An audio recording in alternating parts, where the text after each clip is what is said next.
TV5 అధినేత ప్రస్తుత TTD chairman BR నాయుడుపై shocking ఆరోపణలు వినబడుతున్నాయి. ఆయన భయంకరమైన ఉమనేజర్ అని ఒక బాధితురాలు ముఖ్యమంత్రి చంద్రబాబు నాయుడుకి, మంత్రి నారా లోకేష్, డిప్యూటీ సీఎం పవన్ కళ్యాణ్ కు లిఖితపూర్వకంగా ఫిర్యాదు చేసింది. హైదరాబాద్ మణికొండలో గత 33 సంవత్సరాలుగా తన నివాసం ఉంటున్నానని, తనకు బిఆర్ నాయుడుకి ఎలాంటి పరిచయం ఏర్పడింది, తనను ఎలా ఇబ్బంది పెట్టాడనే విషయాలను ఆ లేఖలో ఇందులేఖ అనే మహిళ ముఖ్యమంత్రికి ఫిర్యాదు చేసింది. ఇంతకీ ఆ లేఖలో ఏముందంటే, గౌరవనీయ మాజీ మరియు కాబోయే ఆంధ్ర రాష్ట్ర ముఖ్యమంత్రి వర్యులు నారా చంద్రబాబు నాయుడు గారికి నమస్కరించి రాయున్నది.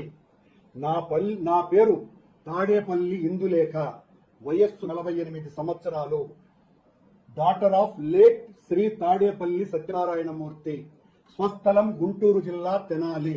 మాది బ్రాహ్మణ వైదిక కుటుంబం అయినప్పటికీ మా నాన్నగారు తెనాలి టౌన్ హెడ్ కరణగా పనిచేసి ఉన్నారు.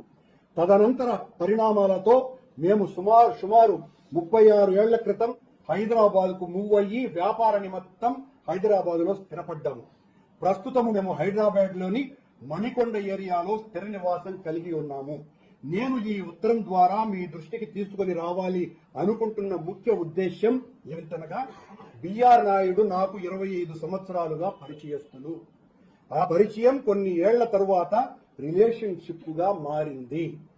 ఈ ప్రయాణంలో నాయుడు గారి వలన సుఖం సంతోషం తోడు లేకపోగా అనేక అవమానాలు, ఆర్థిక ఇబ్బందులు పడ్డాను, ఇంకా పడుతూనే ఉన్నాను.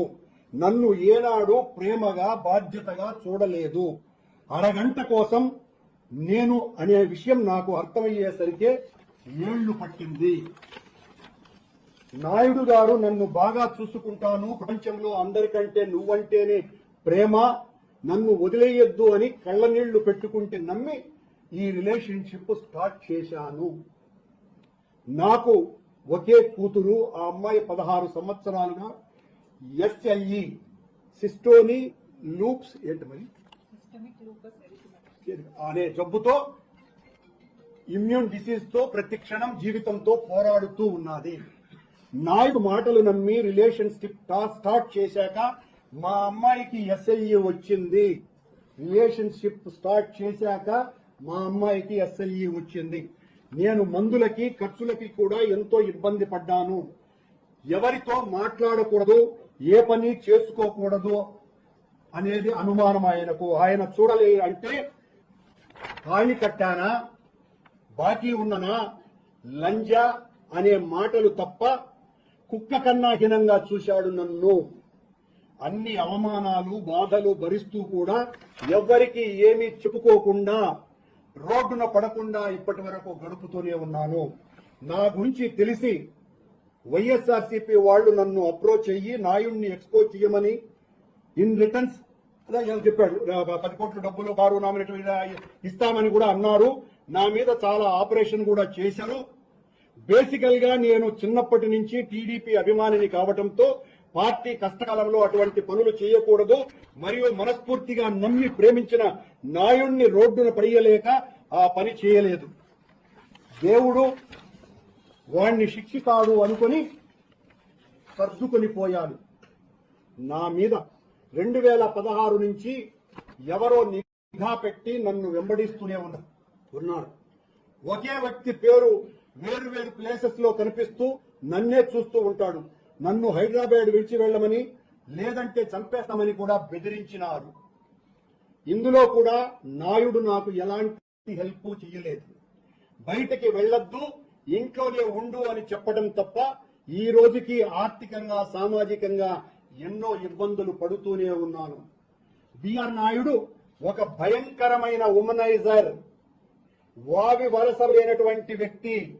అతనితో ఏ పని ఉంది అని అంటే పడుకోకుండా చెయ్యను అని మొహం మీదే చెప్తాడు.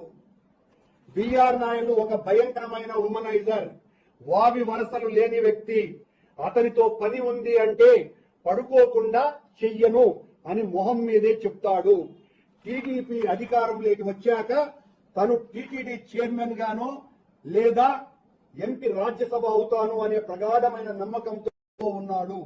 అతను నిస్వార్థంగా ఏ పని చెయ్యడు. ఇలాంటి వ్యక్తికి మీరు అత్యున్నతమైన పదవి ఇస్తే ఏ చిన్న పనితో ఆడవారు వచ్చినా వాళ్ళని ఇబ్బంది పెడతాడు. ఇతనికి ఆ అత్యున్నత పదవి ఇస్తే ఏ చిన్న పనితో ఆడవారు వచ్చినా వాళ్ళని ఇబ్బంది పెడతాడు. అది పార్టీకి కూడా చెడ్డ పేరు తెస్తుంది.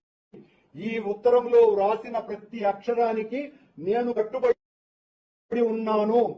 పెద్దలు, గౌరవనీయులైన మీరు నా ఆవేదన అర్థం చేసుకోగలరని భావిస్తున్నాను. కాపీ టు నారా లోకేష్ గారు, శ్రీ కొణిదెల పవన్ కళ్యాణ్ గారు. ఇట్లు ఇందులేఖ ఆవిడ ఫోన్ నంబర్. ప్రస్తుతం ఈ లేఖ అటు రాజకీయాల్లోనూ ఇటు మీడియా వర్గాల్లోనూ పెద్ద దుమారానే లేపింది. చంద్రబాబు నాయుడు ముఖ్యమంత్రి కాక మునిపే ఈ లేఖ ఆయనకు అందిందనే సమాచారం మరింత చర్చకు దారితీస్తోంది.